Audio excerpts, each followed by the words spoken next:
Hey guys, it's Eitan here, Talk to Okay. Eitan, and we have episode 6. We have Damien Long. Welcome, Damien. Hey, Eitan, how are you? I'm very good. How about yourself? How's everything going on your end? Yeah, not too bad. Very, very good. Thank you. Very good. Enjoying life. Great. Yeah. So thank you for joining the show. So I think let's go straight into it. So yeah, please tell us about yourself. I always ask this for everyone: where are you from? What's your background? And yeah, so whenever you're ready, go from there. Okay, so yes, Damien, I've been member of Academy for a good year and a half at least, I think. I can't even remember when, but I think I actually wrote it in some a bit of the presentation I was going to give today when I started, but I'm trying to remember when it was. It was about a year and a half ago. I'm in Brisbane, Australia. I've been sort of active posting content now and then, but not that much. Anyway,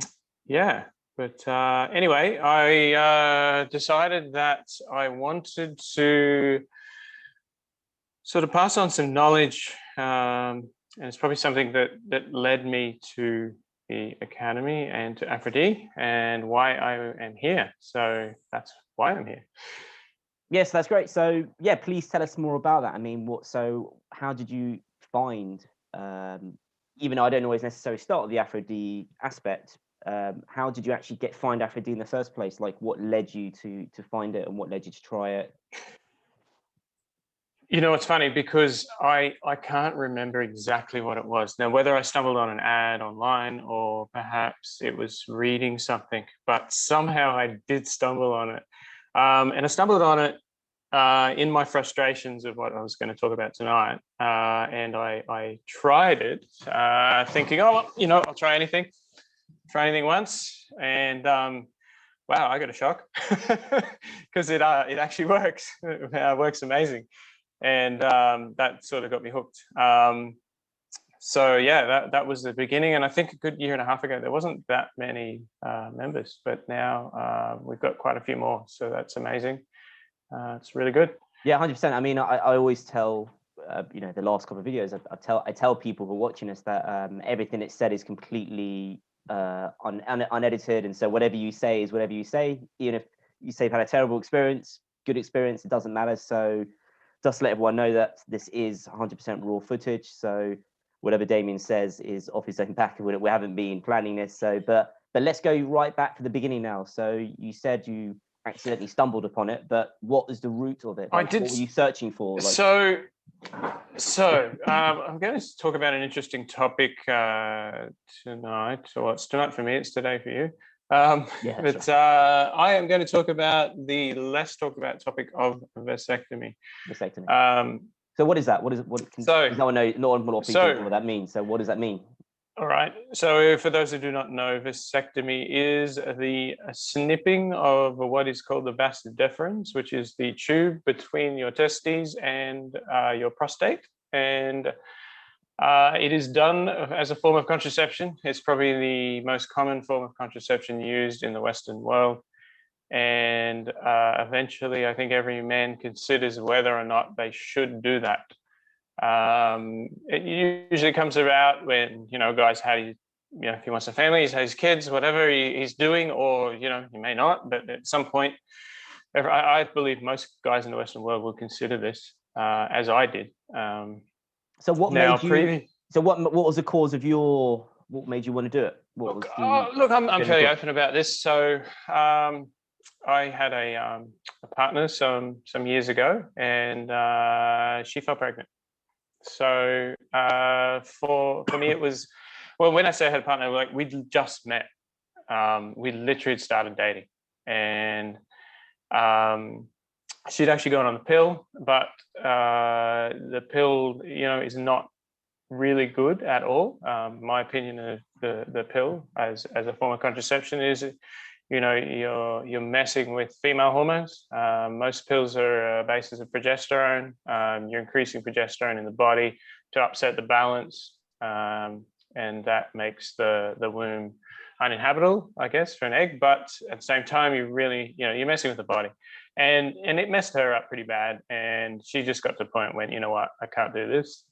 And then I thought, okay, so I guess, you know, it was a sudden thing. She just sort of said, you know, I'm going to stop. And, you know, first cycle, bang, she just falls pregnant. It was just like that, lightning. And, you know, it was unexpected, unplanned. We literally just met. So I thought, you know what, it's time I stepped up as a guy, and I thought, right, it's my turn to do my bit. So I'm going to go into vasectomy.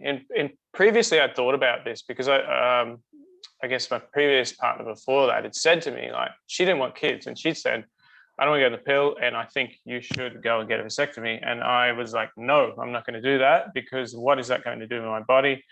I'm not 100% sure it's permanent once you do it. Well, I thought it's permanent, which is what we'll talk about on this session. But yeah, I had my doubts, and for good reason, I know now. But I guess when this happened, I just thought, you know, it's time I did something, and I guess did my bit.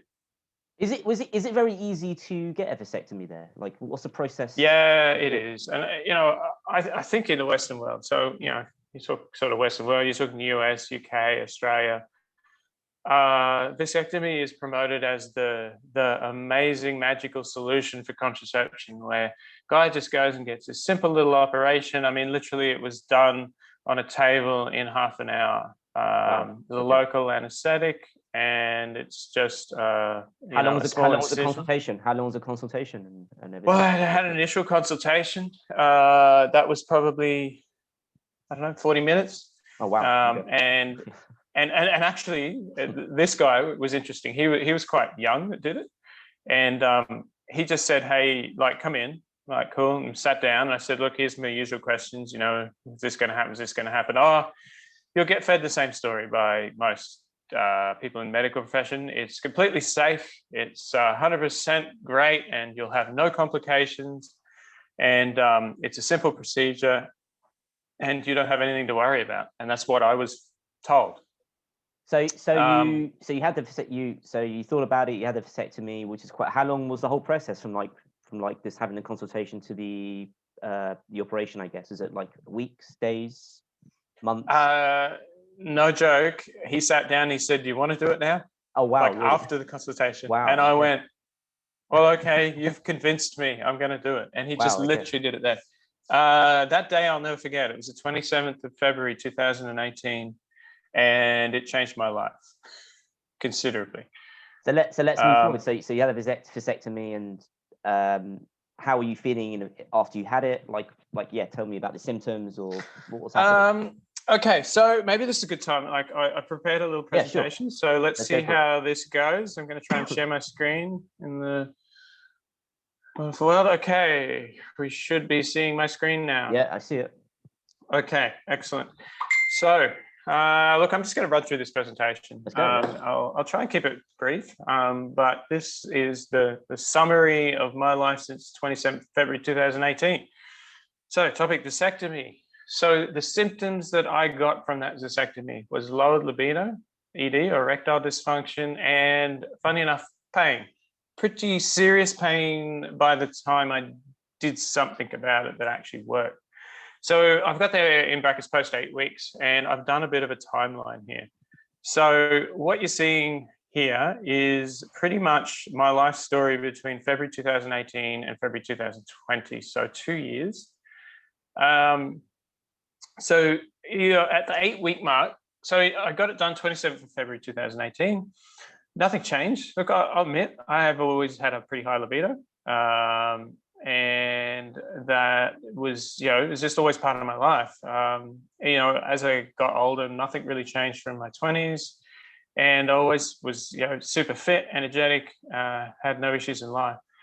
8 weeks after that operation, it took 8 weeks. Like, after the operation, everything was fine, and at the 8-week mark, things started to change. And admittedly, at that time, I didn't quite understand what was going on, but something was wrong.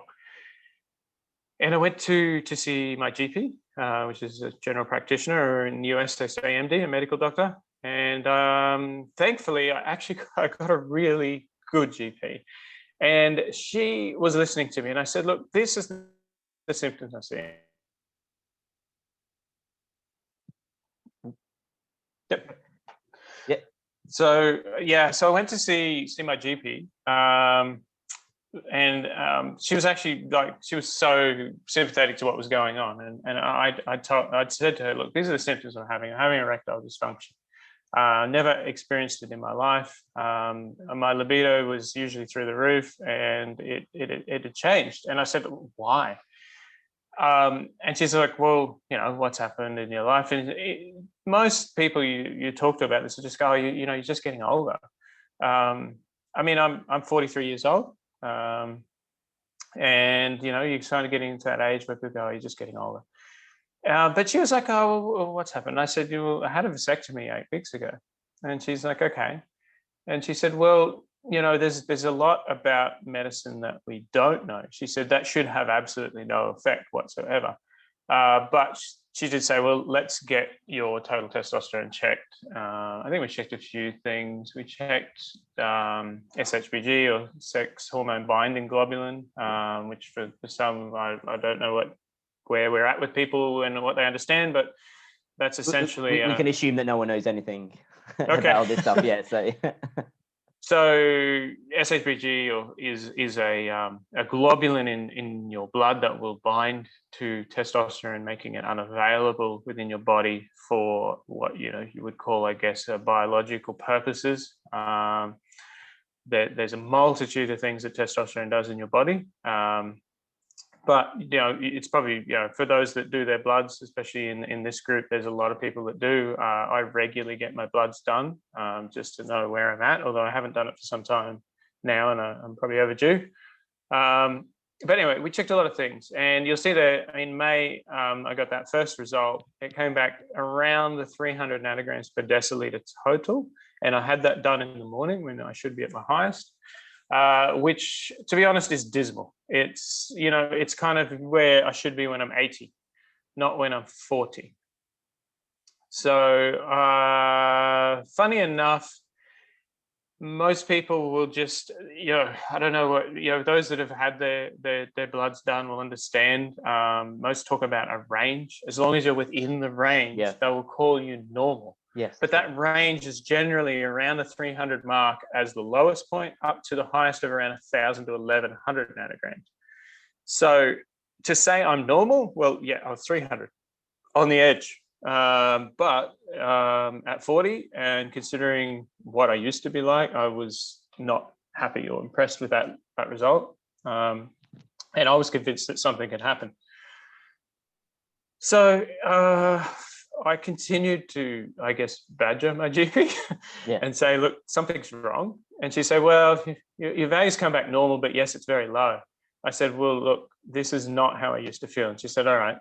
And funny enough, she said, which is a bit controversial in Australia, she said, let's put you on TRT, or testosterone replacement. Now, she said, let's just do that for a month. Any longer, and you know, if you start putting external testosterone into your body, it will shut down your natural production of testosterone, which isn't a good thing. That's, you know, I guess why now I'm on Aphro-D. Aphro-D does not do that. It actually promotes natural production. So anyway, but she said, look, let's try it, because if you come back to me and say, hey, I'm starting to feel the way I used to, then we know that there's been a drop in testosterone in your body. That being said, because I never got my total testosterone checked prior to the vasectomy, who would? I never had a thought in my mind of male hormones until it's happened. So anyway, I went on TRT for about a month, and yeah, lo and behold, I started to feel my old self. I got my energy back. I got my focus back at work. You know, my libido was back, everything was back. And I went back to her and I said, okay, that is what has happened. And she said, okay. She said, I have absolutely no idea why. I went, no, that does not help me. So she said, all right, go back to the original doctor that did your vasectomy. So I went back to see him. His answer, oh, you're getting old. Here's a Viagra script and you'll be okay. I said, no, something has happened to me and that's not okay. He's like, no, it's absolutely impossible. Vasectomy does not cause a drop in testosterone. You are totally okay. I was not, without a doubt. I mean, everyone knows their own body, so I knew that something was up. So then I started sniffing around forums online, and I came across a forum that is mostly focused on what is called PVPS, which is post. What's the forum called? The forum. What's the forum called? Oh, the forum. I've talked about it later on a slide, but the forum is actually it's the PVPS forum, but it's post vasectomy pain syndrome. So being a syndrome means that they're not 100% sure what causes it, but quite a number of men get pain after vasectomy in the scrotum and testes, and it medically hasn't been properly explained. There's a lot of theories, and the medical profession sort of came to a conclusion, and they were like, oh, it's a buildup of sperm. Anyway, for me though, I didn't have this. At the beginning, all I had was symptoms of low testosterone. I then got onto these forums though, because there were people talking about this. They were talking about low testosterone after vasectomy. And I said, well, look, I have a similar symptom, I believe. Like, I've got all the symptoms of low testosterone after vasectomy, and people getting on going, yes, it can happen. And then they were saying, and if you have that after, you will get pain. And I was like, really? I thought, well, that's interesting. And then as you see in the timeline there, around June that year, I started to get minor pain in scrotum and testes. And it wasn't bad. I mean, I'd call it 2 out of 10 scale, but it started to get worse and worse. By August, it was getting quite severe. I still had the symptoms of low testosterone. And I mean, for me, it was a big part of my life, and I'd lost everything. I remember at the peak of the worst of it. I mean, I wasn't getting my bloods done at all times, but there were some times where I just got up in the morning just feeling like death.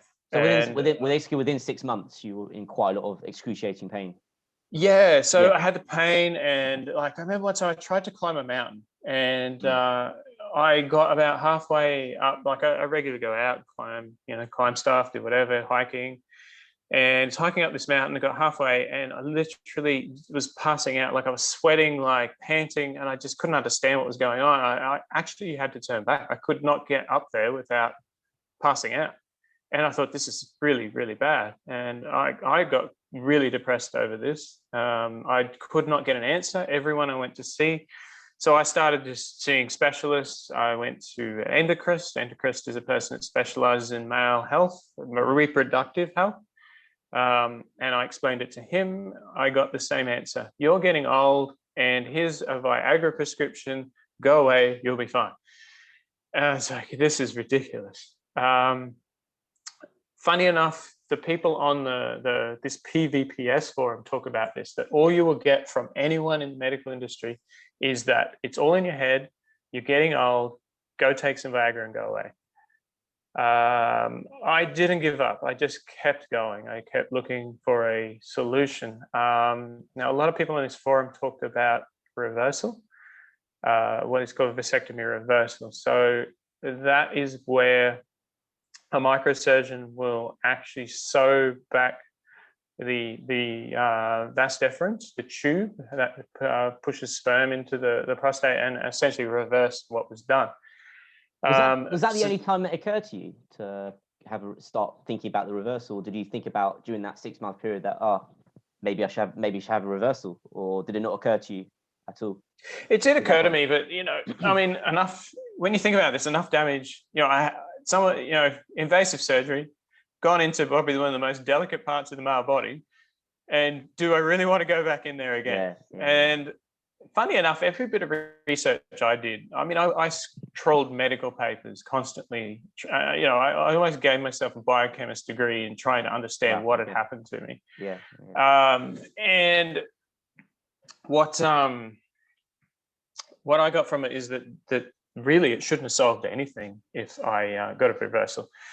And I'll talk about that in a minute, and I'll probably get past this slide because I've probably stayed here too long, but this is probably, I should be just doing a summary here. Yeah, sure. But anyway, what did happen is by October that I was really considering the reversal. The pain got quite severe about then, like getting quite serious. Like I was saying, it sort of started at 2 out of 10. It sort of hit about an 8 out of 10. And I was starting to, kind of get to that point where it was affecting my life. And I panicked and I went, right, I'm going to get that reversal. I just put a couple other things in here. So November 2019 is when I did. So that's the date. It was not quite a year and a half ago that I stumbled on Aphro-D, and I started then. And you'll see that my total testosterone in February. And now I picked that point because I've gone through some of my old blood results. I actually did get a test in September last year, and you'll see down there, my last test was 680. So, I'd over doubled what it was back in May 2018. But I sort of put that one because that was the last official one I could find, which was at 570 in February last year. So, but what effectively has happened is it has just increased and increased. Now, admittedly, I started Aphro-D in November, and certainly that has contributed a lot to this. But also, I believe that the reversal significantly contributed to my recovery as well. My thoughts on Aphro-D was sort of acted as a catalyst, I guess. It just sped up the recovery process. I talked to a lot of men that had had a reversal with success, and they saw increases in testosterone over years. Yes. So there was one guy in particular I talked to in the US. It was 8 years. He went from around the 300s to 750 nanograms per deciliter. So he had rocketed back, but it took 8 years to get there. My thoughts is Aphro-D did it in a year. It's just pushed me back. And a lot of it had, in my mind, from my research, is it had a lot to do with inflammation. Anyway, we'll carry on because we've been on this slide for a fair while. Yeah, that's okay. Just bear with me. I'm not sure if this thing's going to change slides for me. Come on. You might have locked up. You're still seeing the same slide there? I still see the same slide, yeah. Okay. Yeah, there we go. there you go. Got it. You should be seeing it next. Another one? Yeah, we see it now. Yep. Okay, so this bit of a diagram here. So this is a pictorial description of what a vasectomy is for those who do not know. So what we have here, I don't know if you can see my mouse pointer. You probably can't. Nope. Okay. So purple there is the testes. The blue lines there, you'll see it says epididymis. So that is a small sac that sits around the testes. Your testes produce sperm. The sperm is collected in the epididymis, and it goes up that little tube there, which is called the vas deferens. And that goes into the prostate, where it is mixed with fluid to create semen. So a vasectomy is literally where they cut that tube, which you can see in the diagram there, that that tube has been cut. That is all that happens. So you would think, why does this small operation, cutting a tube, cause a change in testosterone levels in a male? Now, I had what's called an open-ended vasectomy, which I've done there in the red arrow. So they call it open-ended because they leave that tube open. The reason they leave it open is because your body will continue to produce sperm, and that sperm used to head into the prostate, and well, all things going well, ended up coming out at some stage. But with that tube cut, it's got nowhere to go. So in the infinite wisdom of medical science, they thought it was a great idea to literally just pump it into the bloodstream. And that is what an open-ended vasectomy does. It pumps all of the sperm that was once exiting the body, now goes into the bloodstream. So what does that do? Well, in the body, we have this thing called the blood-testes barrier. Now, I've actually cut this from a document that I found online where they were talking about this. So this literally is where I guess some medical people were talking about exactly what I found, which is that we have this thing called the blood-testes barrier. That is a barrier between your testicles and the bloodstream that stops sperm from entering the bloodstream naturally. You can see in this little pictorial thing, you can see little wriggly things at the top, that's sperm essentially in this diagram. Then you've got all these cells, and you've got these cells called serotoli cells. Now they form a very tight junction. What that allows is it allows certain nutrients, whatever is needed, to flow through, but it does not, and it allows blood to flow through, but it does not allow sperm out of the testes. The reason they've actually, I've literally cut this from a medical presentation, and you can see that they talk about it. It prevents this escape of sperm because it would activate an immune response, is what they're talking about, an autoimmune response, which they say would cause sterility. Sterility being that you would become sterile. So if they're talking about this now, why on earth does the medical industry believe that it is okay to be cutting people's vas deferens tubes, thus pumping all of the sperm into the bloodstream, which is where white blood cells exist? So in your blood, you have red blood cells, you have white blood cells. White blood cells are your first line immune defense. When they see something foreign, they mount attack. Every allergy that you get is essentially your immune system getting it a little bit wrong. It's like, well, you know, hay fever, whatever it is, your immune system's taking something in it's not sure of, your body is taking something in and your immune system reacts to that. Sometimes it gets it a bit wrong. In this case, what is sperm? Sperm is half a DNA strand. Half comes XY chromosome, half comes from an egg, half comes from a sperm. Half DNA in the body. Or the immune system doesn't understand. It does not know what it is. We have this blood testes barrier there for this very reason, to stop your body from seeing sperm. It's not ideal. I believe that some sperm does get through, but not the kind of volumes that would happen if you have a vasectomy. So my research was telling me this is a problem. Like we cut this tube in a vasectomy and all of these sperm suddenly go into the bloodstream. So how many go into the bloodstream? So there's another cut from a medical paper. So they talk about, you know, sperm that a man produces. The average healthy man produces around 2 million sperm every day. So every day, if you have a vasectomy, 2 million sperm are going into your bloodstream. So what does the immune system see? It sees what it calls a pathogenic attack, or pathogen. It sees something that's not meant to be there. And so it's going to launch a defense against that.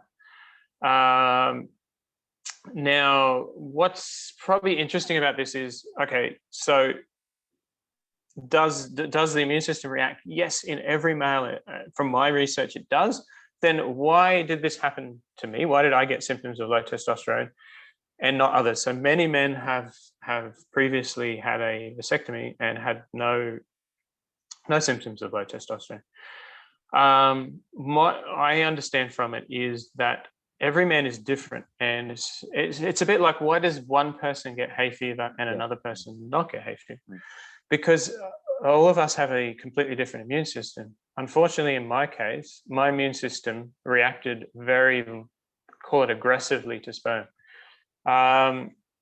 So what happens when it reacts aggressively to sperm? It produces antibodies.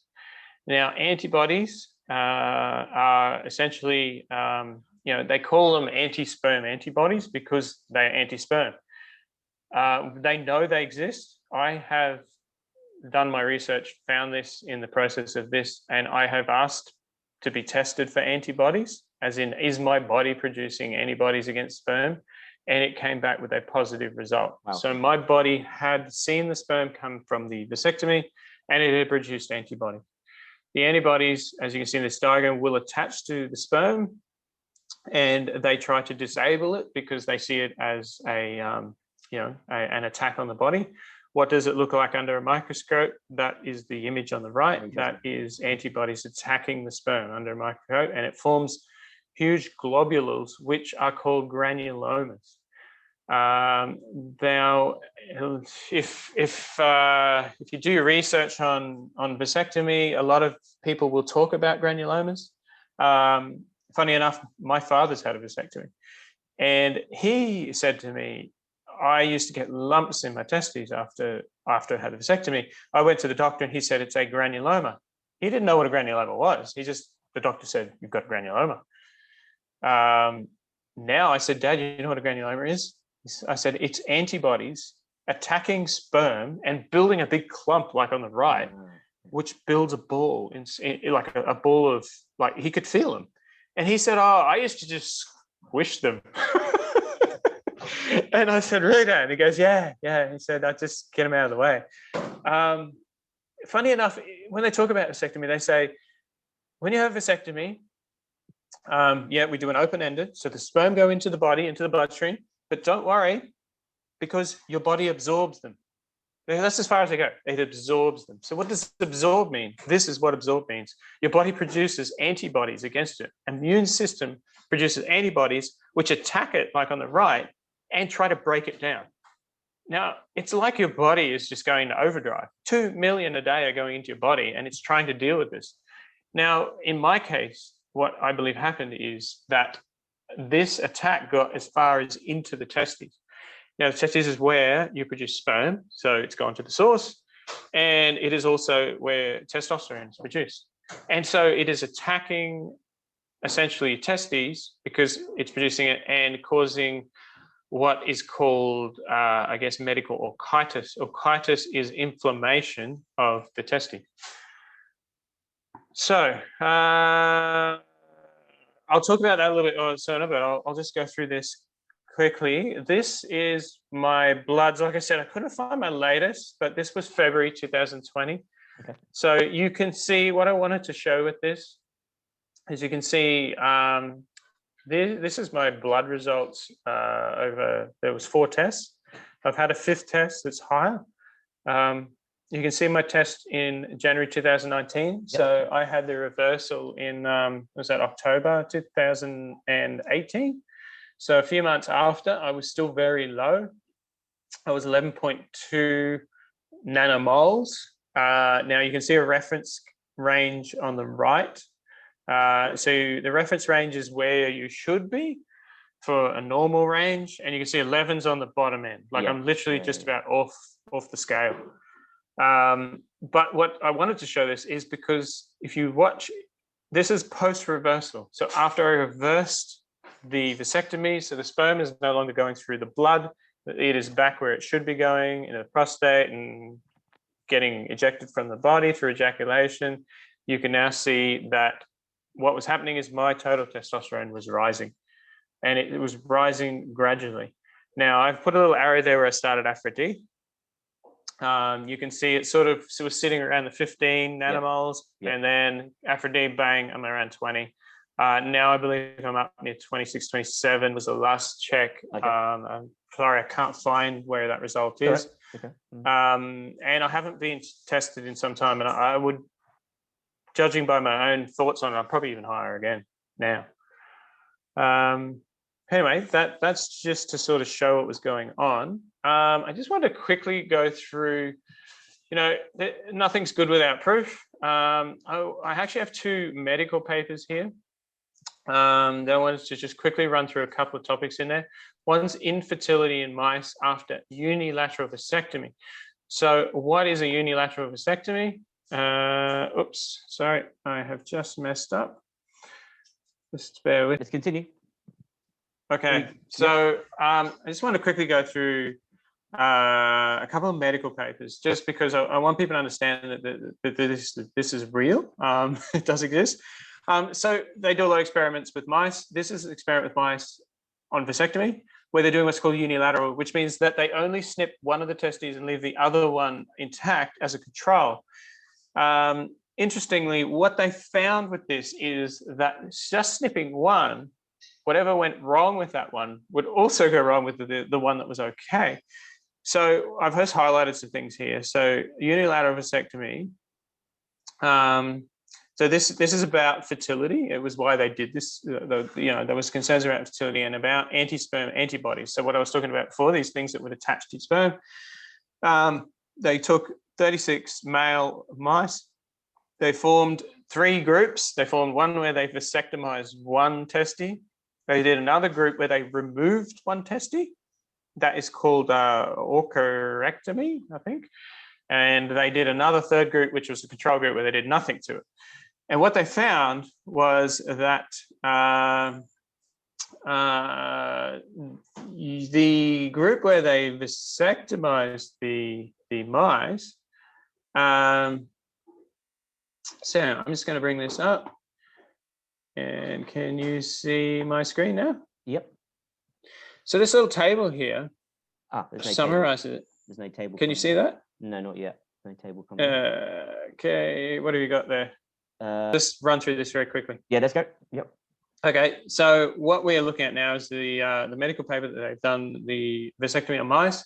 They had the 3 groups. This group, there's a group in this table. So the highlighted in yellow, what this is it's a percentage of pregnancies that they were seeing after it. And what they were seeing is that if they vasectomized one testy in a mouse, they still had what should have been operating testy. So they still should have been producing sperm. But what they saw is that the months after surgery went, the ones where they had one testy snipped or vasectomized, the mice started to be unable to get a female mouse pregnant. So what was essentially happening is neither testy was producing sperm. Now, sperm and testosterone are directly related. If you're not producing sperm, you're not producing testosterone. The two come hand in hand. So what was happening is the testosterone of these mice was reducing, whereas they took the other mice where they actually removed the testy entirely out of one side and kept one testicle.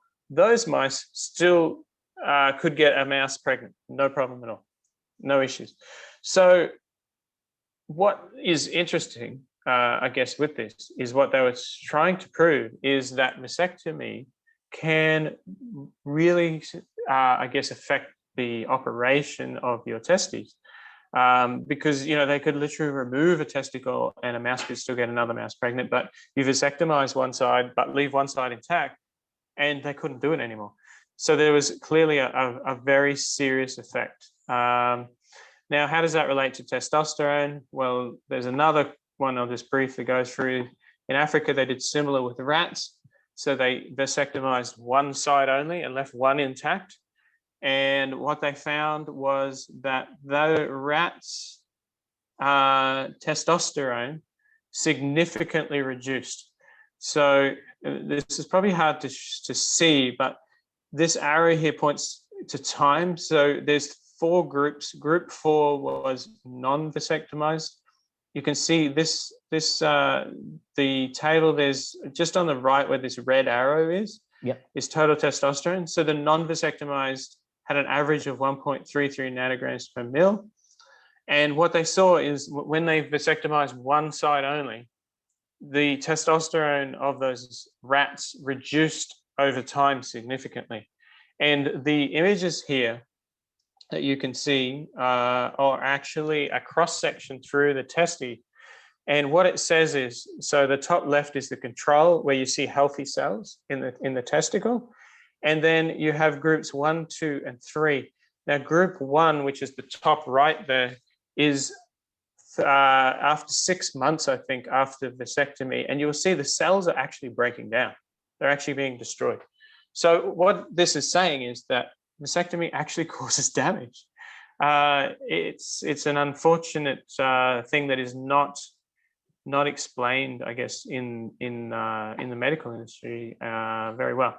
Anyway, just to summarize, I just thought I'd just close out with a couple of comments. Yes. If you want more information, go to the PVPS forum. Okay. The link is there. I'm quite happy to share this presentation with everyone if you want. So, yep, they can go for themselves. But the link's there, post-vasectomy pain. There's a lot of information there on people's own experiences. And I did a little thing on what I call fake news. So this is just some things I snipped off the net. So testosterone levels will decrease. Is this true or false? You'll see the last sentence there, testosterone levels don't go down as a result of vasectomy. A vasectomy does not affect your ability to produce testosterone? Answers from doctors, no, testosterone is produced in the testicles, not affected. I would say from my experience, very different. Yes, you can be significantly affected by it. In the top right there, I just put a little snippet from Kevin Horber's book. He wrote a book about this. I've spoken to him. I bought his book and read it, and he had all of the same symptoms and experiences that I did. Wow. He unfortunately for him, he had, I think, 2 or 3 reversal operations, all failed, and to this date, the only way he has solved his issues is to go on replacement testosterone. That effectively also reduced his pain because it shut down his natural production, which shut down sperm production, which he says stopped the immune reaction. Very interesting read anyway.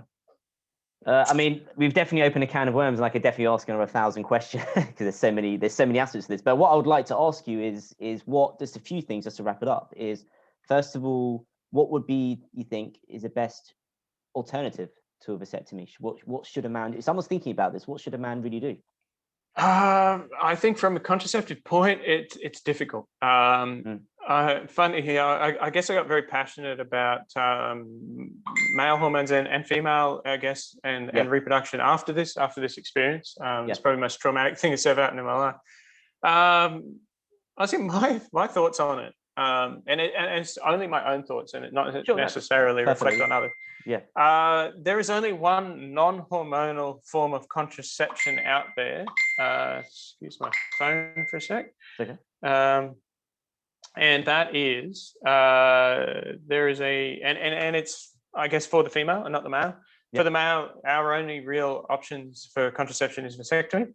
But there is something called the copper IUD. I don't know if others have heard of this, but the copper IUD is a contraceptive device that is a copper coil that is placed in the uterus. I have, It is non-hormonal, so it does not upset the hormonal balance in a female. And effectively what it does is it just, I guess, changes the chemistry slightly in the womb so that it makes the womb uninhabitable for reproduction. That, by far, from my own research, and again, everyone needs to go out and do their own, is probably the one option that potentially is I guess the least invasive, I would say. So just finally, just to wrap it up, what would be your message to the members in the Aphro-D Academy and just the world wide world? What would you just say, like, sum it up in a few sentences? What would you say to everyone out there? My message really is, if you're a male and you're later in life and considering a vasectomy, have a serious rethink about that. Do your research. Go to places like the PVPS forum that I'd shown in that link, read other people's stories and have a good understanding of what you're doing. Don't necessarily just take the first answer you see, because that's what I did, which is the medical industry will say it's the safest procedure ever. It changed my life in a way that I'll never forget. And I am grateful every day that I found a way out for me.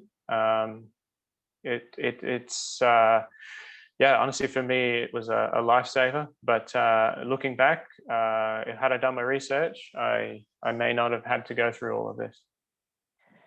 Damien, thank you very much for joining the show. And hopefully we'll do another interview in the future to see how much more you can increase your testosterone levels, from where you are to I'm working hard on that. Yeah. And also just to let everyone know, if you do have any questions, please comment in the video below. And myself and Damien and others will try our best to answer you.